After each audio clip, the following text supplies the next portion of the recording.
मुझे ऐसी फीलिंग आ रही है कि इसकी डेथ का लिंक भी उसी घर से। कि मंगेतर ने भी उस पर यकीन नहीं किया। वो चीखती रही, चिल्लाती रही, खुदकुशी की है उसने। क्या हो गया बेटा? तोहमत लगाई थी उस पर।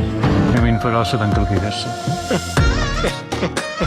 मरने वालों के साथ मरा नहीं जाता। क्यों करते हैं ऐसा आप लोग?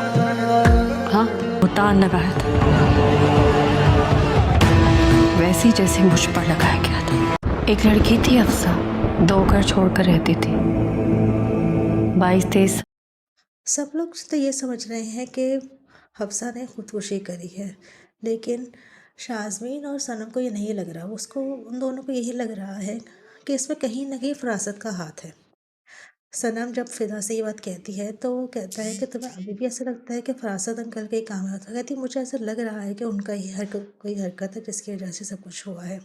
दूसरी जानब शाज़मीन है, वो भी यही बात कह रही है। उसको यकीन नहीं आ रहा कि हफ्सा जो है वो उससे घर चली गई है। वो यही कह रही है कि लोगों की लड़कियों को इस तरह से बातें करना, उनकी इज़्ज़त को ख़राब कर देना कोई सही बात तो नहीं है, लेकिन फरासत यही करता है। जिस तरह से उसने मेहनत किया था, लोगों के सामने मुझे बिल्कुल बेइज्जत करके रख दिया था, उसी तरह उसने हफ्सा के साथ भी किया। लेकिन वो अपनी बेइज्जती बिल्कुल बर्दाश्त नहीं कर सकी, तो दुनिया से चली गई।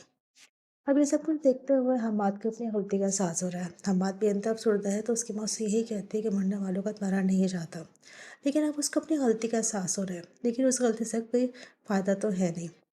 जबकि दूसरी जानिब जब फरासत अपनी बीवी से सारी बातें कर रहा होगा कि उसने सब कुछ किया, लेकिन उसकी नीयत ये नहीं थी कि वो मर जाए।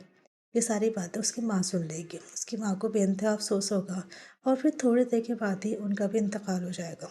यहाँ से फरासत का मकाफात अमल शुरू होने वाला है। अब देखें उसका होता क्या है।